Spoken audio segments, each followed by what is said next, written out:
اور دوستان محترم، میں عرض کر رہا تھا کہ اپنے زمانے کا علی علی علی، اور ایک روایت میں آتا ہے کہ عبد الملک ابن مروان بڑا لعنتی انسان تھا یہ، حضرت امام حسن اور حسین بادشاہ، یہ گورنر تھا مدینہ شریف کا، امام حسن اور حسین علیہ السلام کی ذات اقدس دونوں مسجد نبوی میں تشریف فرما تھے، اور حضرت غازی عباس بھی موجود تھے۔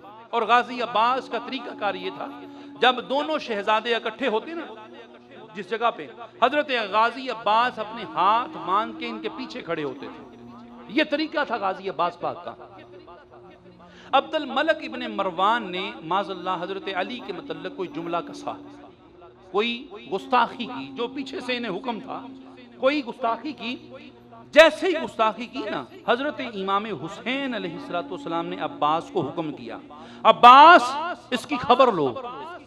حضرت عباس شیر کی طرح آگے بڑھے، اور جو وہ گورنر تھا، ہائے ہائے گورنر ہوگا تو باہر ہوگا، یہ عباس کے مالکوں کا گھر ہے۔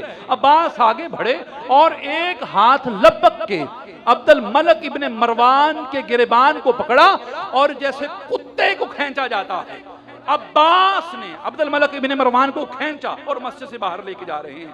اب عبد الملک بن مروان جو گورنر تھا، سارا روب درا کا دھرا رہ گیا۔ ایک مرتبہ کہا، عباس مجھے چھوڑ دے، عباس مجھے چھوڑ دے۔ عباس نے کہا، نا نا نا نا، مالکوں کا حکم ہے، مالکوں کا حکم ہے۔ عباس ملک کہتا ہے مجھے چھوڑ دے، عباس کہتے ہیں مالکوں کا حکم ہے۔ ایک مرتبہ عبد الملک بن مروان نے حضرت امام حسین علیہ السلام سے کہا کہ اے حسین، عباس سے کہو مجھے چھوڑ دے، خدا نہ مجھے چھوڑ دے، میرا سانس گھٹ رہا ہے۔ حضرت امام حسین نے چہرہ پھیر لیا۔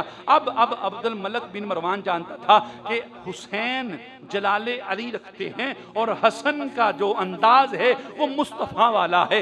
ایک مرتبہ حسن کی بارگاہ میں عرض کی، حسن تجھے فاطمہ زہرا کا واسطہ ہے، عباس سے کہہ دے مجھے چھوڑ دے۔ حضرت امام حسن نے عباس کو آواز دی، عباس رک جا، عباس رک جا۔ اور عبد الملک بن مروان سے کہا، خبردار اس ناپاک زبان سے میری ماں کا نام نہ لینا، خبردار خبردار، لیکن عباس اسے چھوڑ دے۔